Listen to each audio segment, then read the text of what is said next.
Seeing two horror movies back to back. My intrusive thoughts won't mind that.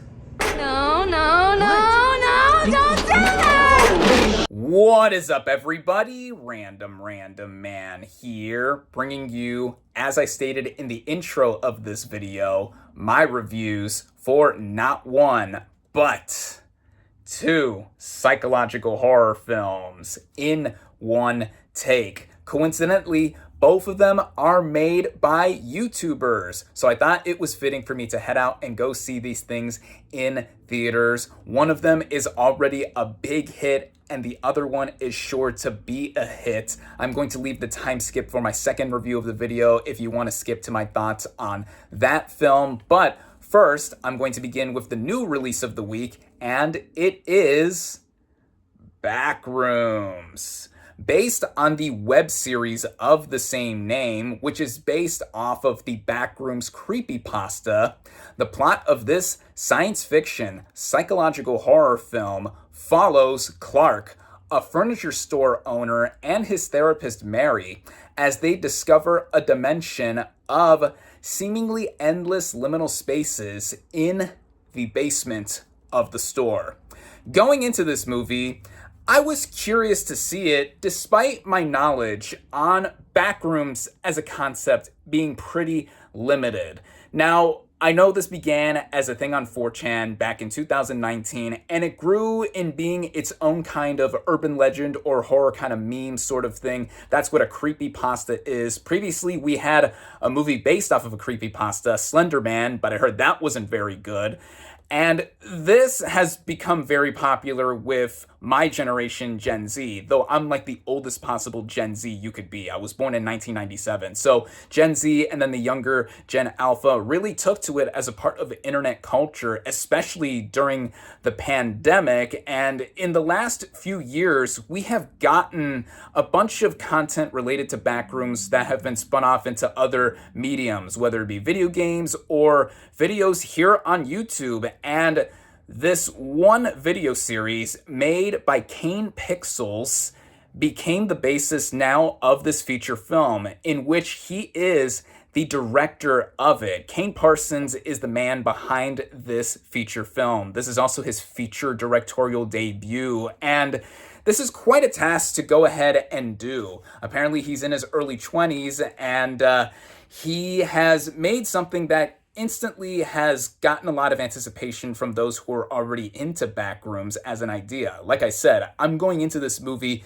basically with little to no knowledge of it, and apparently this is connected or in canon with his series, but I'm just watching this, or I have just watched this as a movie. So without further ado, starting out with the cast and their performances, we have Clark, played by Chiwetel Ejiofor. Now, he is an actor who is, I think, a class act by this point. Most people know him for his Oscar-nominated turn in 12 Years a Slave as Solomon Northup. This film also ended up winning the Best Picture Oscar. And he plays Clark, this furniture store owner who is going through a divorce and a bunch of other things when he discovers the titular Backrooms. And there's a lot going on in his mind with how he is reeling from this whole life event and everything else. And discovering all of this together into the unknown is something that, of course, is going to take a toll on your mind even further.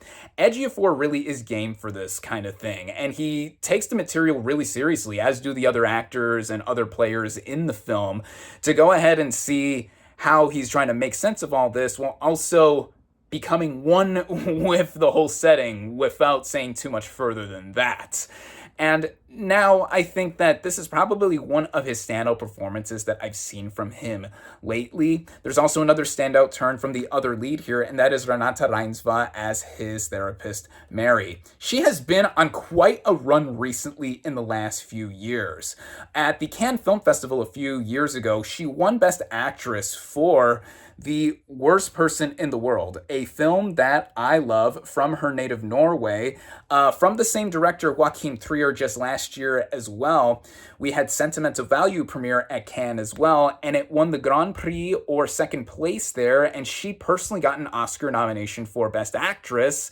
And then just earlier this month at this year's Cannes Film Festival, her latest film, Fjord, won the Palme d'Or, or first place at the festival. So there's a lot to go ahead and see with her as an actress. And I really have come to enjoy her in those two aforementioned performances that I've seen from her. And here she plays a pretty subdued role as well, trying to help Clark through his issues or whatever is going on in his mind. But then she eventually gets wrapped up into the whole idea of the Backrooms. There's a lot dedicated to her character's backstory as well, in showing us flashbacks. Of course, we get details spoken with Clark's background, but Reinsva, I would argue, is a main focal point here because a lot of it is in her perspective once we go outside of Clark and she's eventually integrated into this whole narrative. And I think she is remarkable here, like she has been in the other performances that I've seen from her, like with Ejiofor and them bouncing off of each other, and how this is all engulfing them together, basically. There's other actors that show up here too, like Mark Duplass, in a role that I don't want to give too much away with, but this movie is seemingly taking the idea of the Backrooms and imbuing it onto the performances as well. And I think that is effective in being a concept like this that is going through very illustrious imaginations or something or other here. So with the performances, I thought they were proficient for what they were doing within this whole kind of narrative. And then getting into the writing here, like I said, this movie is based on the Backrooms web series that Parsons created, and then also in turn based on the whole idea of the Backrooms. So taking an internet concept and just making it on a bigger scale as a narrative feature film is an interesting angle to try to go for. Initially, with the opening scene of this movie, the first several minutes of this movie are a great masterclass in showing us how to set up atmosphere and giving us like a whole introduction of the idea of the Backrooms, and eventually does tie everything together by the end, but I'm not going to give any spoilers here, but just giving us the idea of the Backrooms and seeing what Clark specifically and then Mary go through and are just what they're getting into. I mean,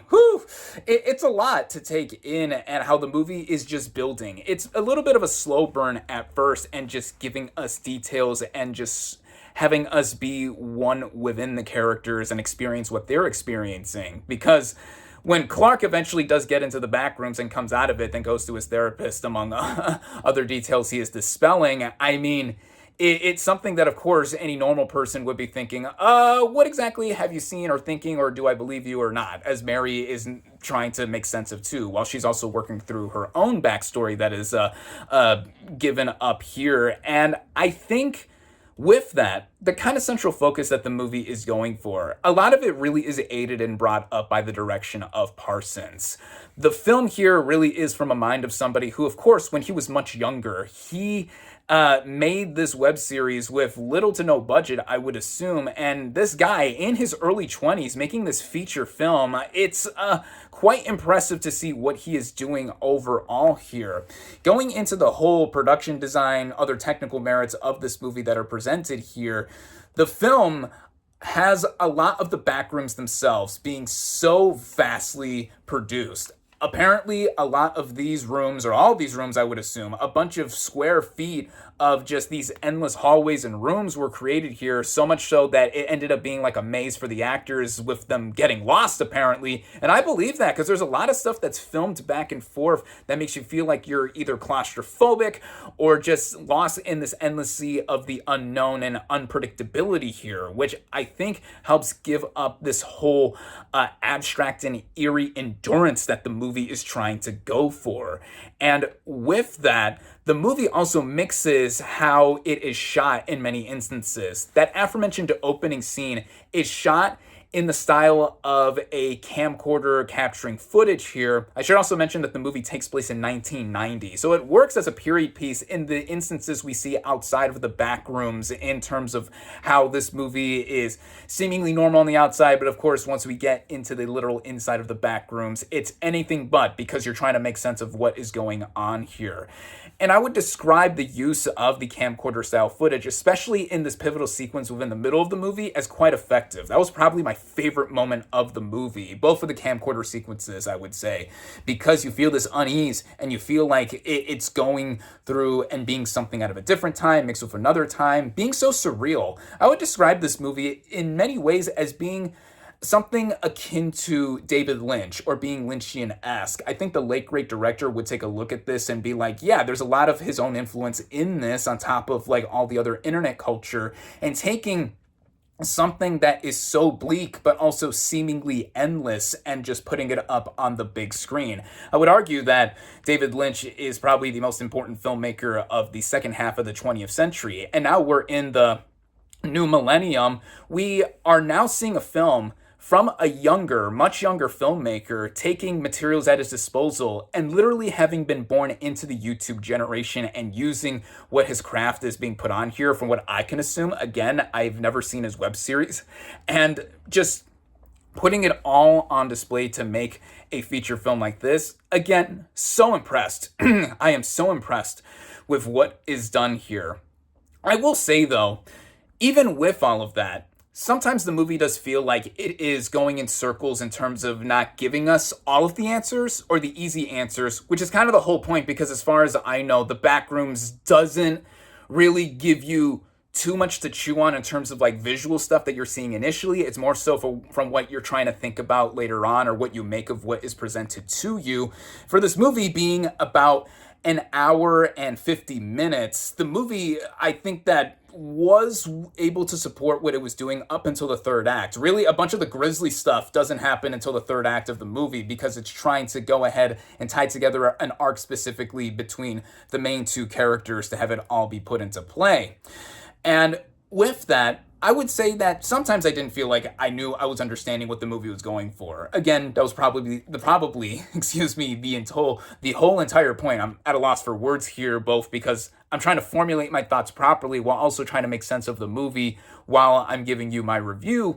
And it kind of feels like that is the most effective way the movie was trying to go for itself. I will say that between the second and third acts, maybe it slowed down a little bit, but then I thought it picked back up again when it went into some of the more gnarly stuff that we were seeing within the third act here. And then the finale of the movie, when we get that sequence, I'm not sure what people are entirely going to make of this, because it tries to give us the answers, but it doesn't give us the entire answers either. Again, for the umpteenth time, that is the intention of this movie through and through, from what I can make of it.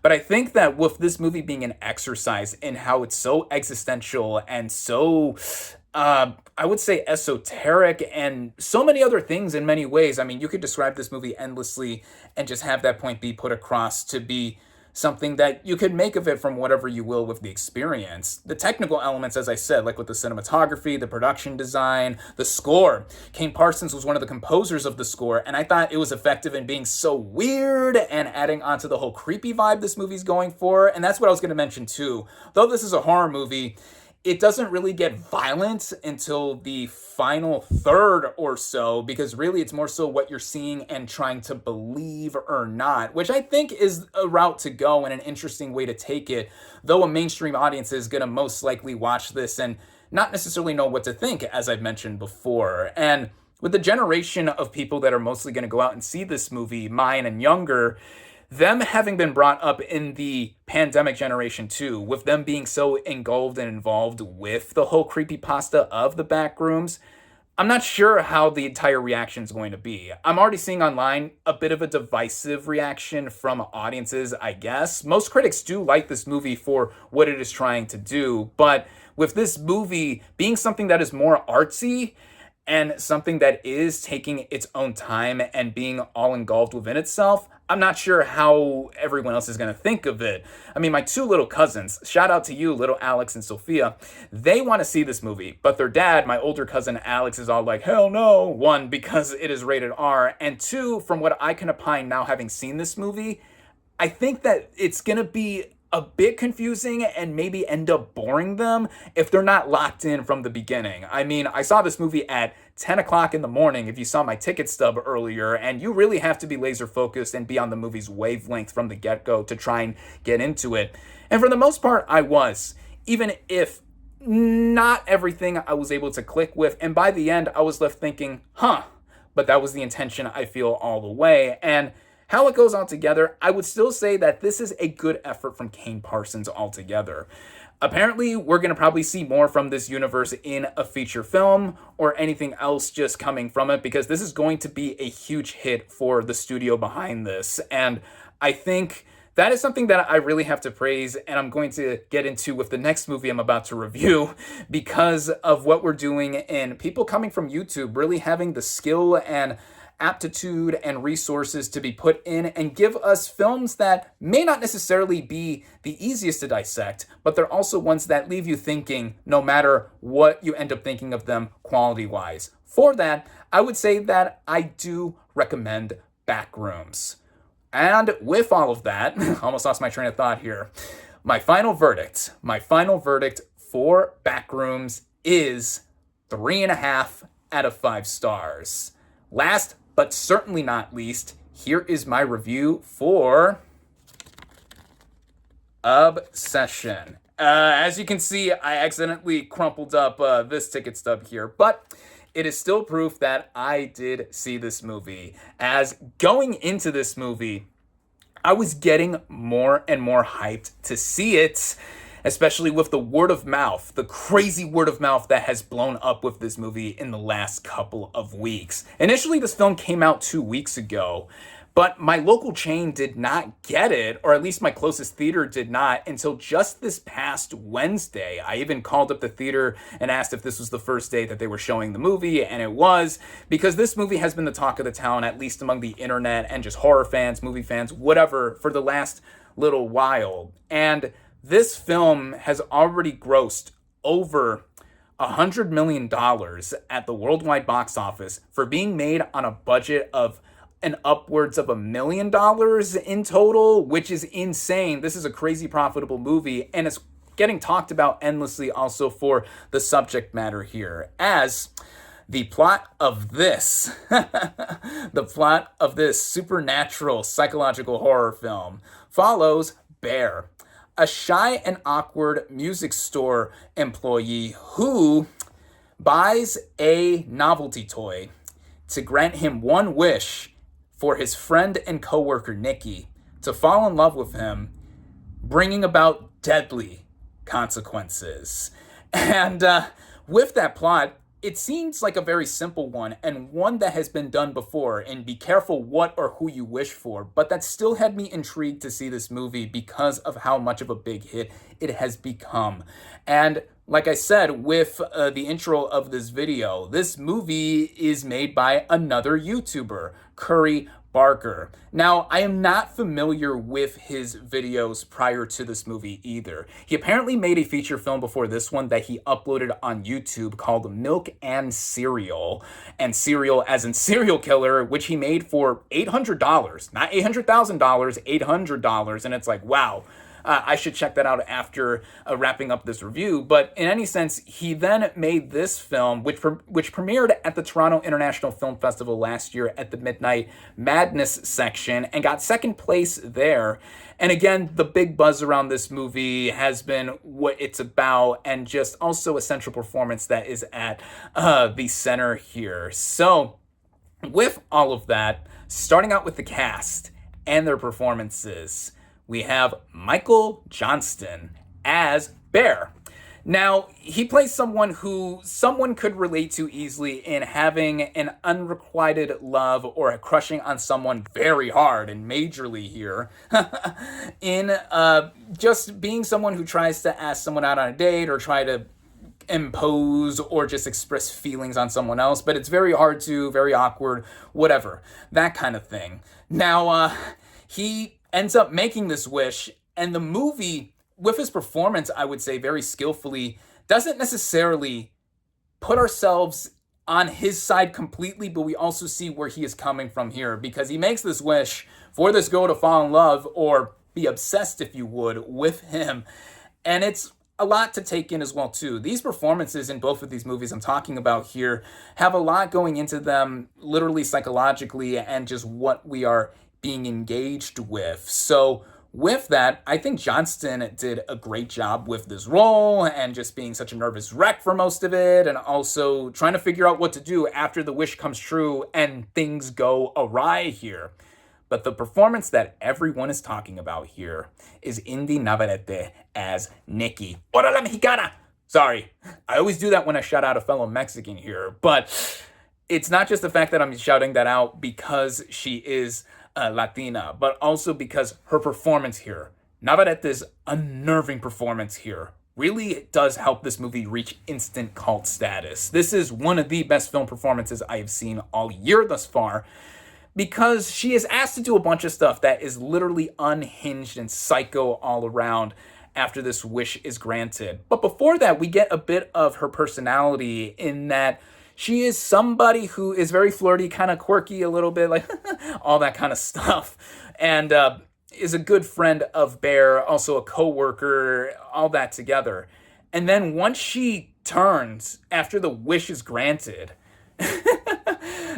her performance really cycles back and forth to such an expert degree here. It's not just the fact that you could say that she is a new scream queen, but how she is just navigating emotions and the range of her acting back and forth here, just from being very smiley and very cutesy to also just, oh my God, like frowning, and also feeling so overbearing and suffocating.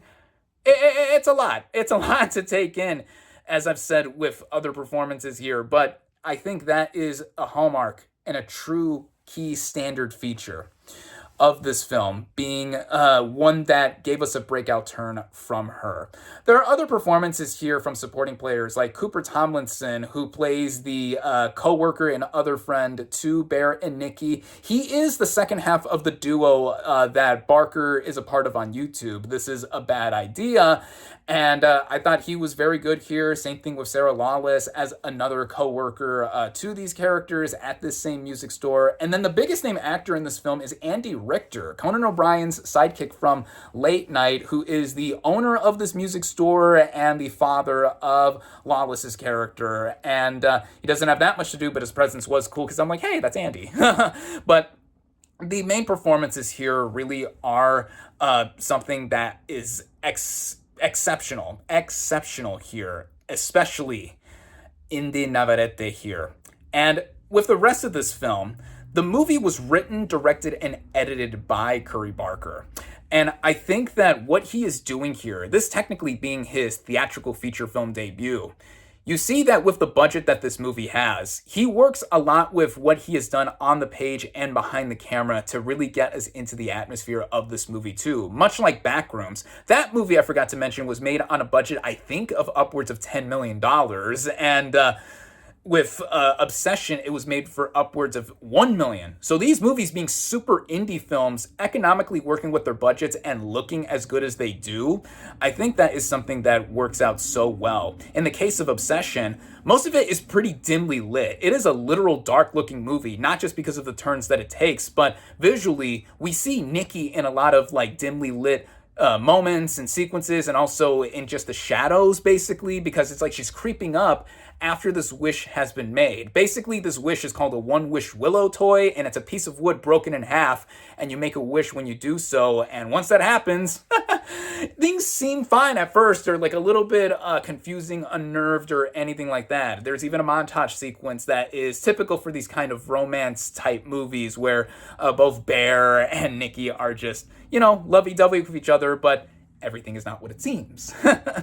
And I think that is effective on Barker's part as a filmmaker here, both writing and directing, to give us a sense of unease in a lot of moments, and also traditionally being something like a horror film that we have seen time and time again. There are jump scares here and there, which I have been on record in saying I am not a fan of. Horror is my least favorite genre of movies, and that is one reason why.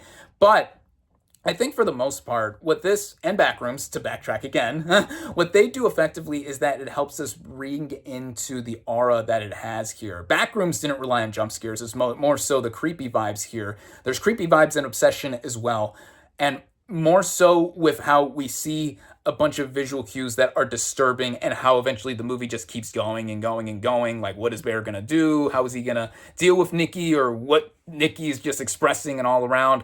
That one scene I did a riff on in the intro of this video. I've seen that clip so many times on my social media feeds before seeing this movie, and now in context, yeah, it has to do with like the story of this whole supernatural thing. It's essentially feeling like she is possessed, and the movie doesn't divulge too many details on the whole supernatural angle, excuse me.